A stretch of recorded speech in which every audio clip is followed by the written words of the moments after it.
አሜሪካና እስራኤል በከፈቱት ጥቃት ወታደራዊ አቅሟ የተመታባት ኢራን የተኩስ አቁም ከተደረገ ወዲህ ወታደራዊ ኢንዱስትሪዋን በፍጥነት እየገነባች እንዲሁም የተወሰኑ ድሮኖችን እያመረተች መሆኑን ሲኤንኤን የአሜሪካ የስለላ መረጃን ጠቅሶ ዘግቧል።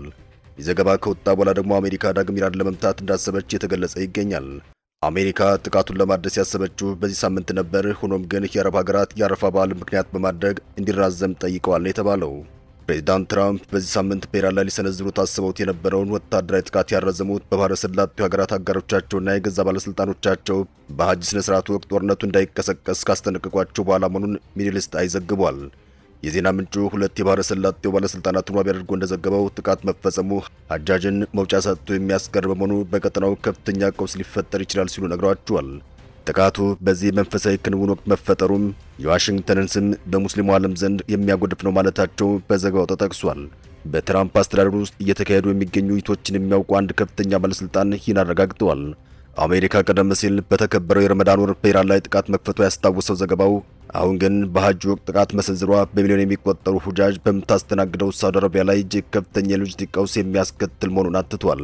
የፈታኝ ሁኔታ እንደ ኳታርና የተባበሩት አረብ ኤሚሬትስ ያሉትን የባህረ ሰላጤው የአየር ትራንስፖርት ማዕከላት እንዲሁም በርካታ መምህራን ጉዟቸውን የሚጀምሩባቸው የደቡብና የምስራቅ ኤስያ ሀገሮች ጭምር የሚያካትት መሆኑ ተጠቅሷል። በዚህ አረፋ በዓል ምክንያት የተራዘመው ጦርነት በድጋሚ ሊጀመር መሆኑን እየተዘገበ ይገኛል። ትራምፕ ጦርነቱ እንደሚጀመር እያወቁም ነገር ግን ኢራንና አሜሪካ መግባባት ላይ እንደደረሱ ፍንጭ በመስጠት የዓለምን ሕዝብ እያታለሉ ነው እየተባለ ይገኛል። ፕሬዚዳንቱ በልባቸው ጦርነት እያሰቡ በቃላቸው መልካም ነገር የሚናገሩት ደግሞ የነዳጅ ዋጋ ጭማሪ እንዳያሳይ ነው ተብሏል። የአሜሪካው ፕሬዝዳንት ዶናልድ ትራምፕ ከኢራን ጋር ስላለው ድርድር በተደጋጋሚ የሚያወጧቸው አዎንታዊ መግለጫዎች ዓላማቸው በዓለም አቀፍ ገበያ ላይ የናረውን የነዳጅ ዋጋ ለመቆጣጠርና ለማረጋጋት እንደሆነም የቴህራን ዩኒቨርሲቲ ተባባሪ ፕሮፌሰር ፉአድ ዛዴ ከአልጀዚራ ጋር በነበራቸው ቆይታ ገልጸዋል። ፕሮፌሰሩ አክለውም የአሜሪካ ሕዝብ ጦርነቱን የሚቃወመው በሚሳኤል ውጭ ብቻ ሳይሆን በየማደያዎቹ በሚከፍለው የነዳጅ ዋጋ ጭምር መሆኑን ጠቁመዋል። ኢራን ግን ወደፊት ከውጥረት ማገገም የማይመስል ለአንድና ለመጨረሻ ጊዜ ዘላቂ መፍትሄ የሚያመጣ ስምምነት እንደምትፈልግ አስገንዝበዋል። በተጨማሪም በጦርነቱ ሳቢያ የደረሰባትን የ250 ቢሊዮን ዶላር ኢኮኖሚ ውድመት ካሳ ማግኘት በድርድሩ ጠረጴዛ ላይ ዋነኛ አጀንዳ እንደሚሆን ፕሮፌሰር ዛዴ አረጋግጠዋል። ዶናልድ ትራምፕ ሰላም የሚያመጣ በማስመሰል የዓለማችን ሕዝብ እያታለሉ ነው የሚለው ክስም በኢራን በኩል የሚሰማበት በዚህ ወቅት ዋሽንግተን ደግሞ ለጦርነት ዝግጅት ላይ መሆኗ ተዘግቧል። ኢራንና አሜሪካ ለማሸማገል ዲፕሎማሲያዊ ጥረቶች ቢቀጥሉም ዋሽንግተን ቴህራን ላይ በድጋሚ ጥቃት ለመፈጸም እየተዘጋጀች መሆኗ ተዘግቧል። የቢቢሲ አሜሪካ ጋር ሲቢኤስ ለጉዳዩ ቅርበት ያላቸው ምንጮች ጠቅሶ እንደዘገበው የፕሬዝዳንት ዶናልድ ትራምፕ አስተዳደር አዲስ ጥቃት ለመሰንዘር ዝግጅት እያደረገ ይገኛል። ሆኖም ግን ጥቃት ለመፈጸም የመጨረሻ ውሳኔ እንዳልተላለፈም የሲቢኤስ ዘገባ ጠቁሟል። ትራምፕ የመንግስት ጉዳዮች ስላሉባቸው የልጃቸውን ሰርግ መታደም እንደማይችሉ በማህበራዊ መገናኛ ገጻቸው ላይ አስታውቀዋል።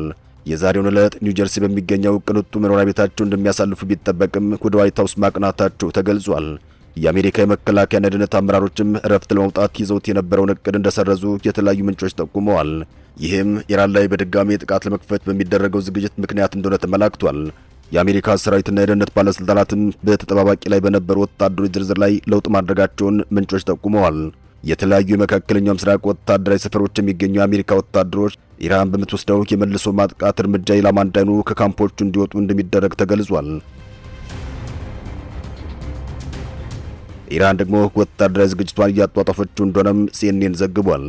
የአሜሪካው ቴሌቪዥን ጣቢያ ሲኤንኤን ያነጋገራቸው አራት ምንጮች እንደገለጹት የኢራን ጦር መጀመሪያ ላይ ሲጠበቅ ከነበረው ፍጥነት በበለጠ ሁኔታ አቅሙን እያጠናከረ መሆኑን የዋሽንግተን የስለላ መረጃ አመላክቷል። በአሁኑ ጦርነት ጥቃት የተፈጸመባቸው የሚሳኤል ስፍራዎች በማስወንጨፊያዎችና የማምረቻ አቅሞች እየተተኩ መሆናቸውን ኢራን በቀጠናው ለሚገኙ የአሜሪካ አጋሮች አሁንም ትልቅ ስጋት መሆኗን ያሳያል ተብሏል። ኢራን በድሮን ጥቃት የመፈጸም አቅሟ በ6 ወር ውስጥ ሙሉ በሙሉ ወደ ነበረበት መመለስ እንደምትችል አንድ አሜሪካ ምንጭ መናገራቸውም በዘገባው ተካቷል። አሜሪካ በኢራን ጦርነት ከባድ የሚባል ወታደራዊ ኪሳራ እንደደረሰባት እየተገለጸ ይገኛል። የአሜሪካው የኮንግረስ ምርምር አገልግሎት ማለትም ኮንግሬሽናል ሪሰርች ሰርቪስ ባወጣው ሪፖርት መሰረት አሜሪካ በኢራን ላይ በከፈተችው የአየር ዘመቻ በአንድ ወር ጊዜ ውስጥ 42 አውሮፕላኖች ማጣቷ ተገልጿል። የጉዳት በገንዘብ ሲተመንም ከ2.6 ቢሊዮን ዶላር በላይ ኪሳራ ማስመዝገቧን ይጠቅሳል። ሪፖርቱ አነስተኛው ስሌት ነው ሲል ያስቀመጠው ሲሆን የመላ ዘመቻ ወጪ ደግሞ 29 ቢሊዮን ዶላር መድረሱን አመላክቷል። በሌላ በኩል ፔንታጎን ጦርነቱ ከመጀመሩ በፊት ከነበረው የሚኪ9 ሬፐር ድሮኖች 20 በመቶ ያክሉን በዚህ ጦርነት አጥቷል። ይህም ወደ 1 ቢሊዮን ዶላር የሚጠጋ ገንዘብ ኪሳራ አድርሷል ሲል ብሉምበርግ ዘግቧል። ኢራን በአሜሪካና እስራኤል ከባድ የሚባል ጉዳት ደርሶባታል። ከደረሰባት ጉዳት ለማገገም ድጋፍ ትቻለች ነው የተባለው። በአሁኑ ሰዓት ድጋፍ የሚያደርጉ ሀገራትም ወደ ኢራን ጉዟቸውን ቀጥለዋል። በአሁኑ ሰዓት ኢራን ከፍተኛ የተባለ እርዳታ እየጎረፈላት ይገኛል። የሰብአዊ ድጋፍ የሚያደርጉ መርከቦች ወደ ኢራን እየተጓዙ ሲሆን ጎረቤቶቿ ኢራቅ፣ ኡዝቤኪስታን፣ ካዛኪስታን የመሳሰሉ ሀገራት ለኢራን እርዳታ እያደረሱ መሆኑን በዘገባው ተመላክቷል። ከሀገረ ኢራቅ ለኢራን እርዳታ የተሰጠውም 180 ቶን እንደሆነ ተዘግቧል። ይሄው 180 ቶን ክብደት ያለው የእርዳታ ድጋፍ ደግሞ የተሰጠው ከኢራቅ ሲሆን እርዳታው በብዛት የምግብና የመድኃኒት መሆኑን በዘገባው ተመላክቷል። ኡዝቤኪስታን በ11 ከባባድ መኪኖች በመጫን 300 ቶን የሚጠጋ መድኃኒትና የመድኃኒት አቅርቦት እርዳታ መስጠቷም በዘገባው ተመላክቷል። ካዛኪስታን በበኩሏ በ30 ባቡር የሰብአዊ እርዳታ በመጫን ወደ 1700 ቶን የሚጠጋ የምግብ እርዳታ ለኢራን ማድረሷም ተገልጿል። ቻይናና ሩሲያም በቅርቡ ኢራን በኒውክሌር ጉዳይ እንደሚያግዙ ቃል መግባታቸው ይታወሳል። በሌላ በኩል ጀርመንና እንግሊዝ የሆርሙዝ ሰላጤን ለማስከፈት ለአሜሪካ እገዛ እንደሚያደርጉ እየገለጹ ይገኛል።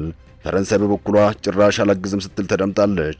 ጀርመን በሆርሙዝ ሰላጤ የባህር ላይ ደህንነት ለመጠበቅ በብሪታንያ ለሚመራው ተልዕኮ ዝግጅት እያደረገች መሆኑን አስታውቃለች። በመካከለኛው ምስራቅ በተለይ በአሜሪካ እስራኤልና በኢራን መካከል ያለው የጦርነት ውጥረት በዓለም አቀፍ የነዳጅና የንግድ መስመር ላይ ከፍተኛ ስጋት በደቀነበት በዚህ ወቅት የጀርመኑ የውጭ ጉዳይ ሚኒስትር ዮሐን ወድፉል ሀገራቸው ወሳኝ የሆነውን የሆርሙዝ ሰላጤ ጥበቃ ለማድረግ እየተዘጋጀች መሆኑን ጠቁመዋል።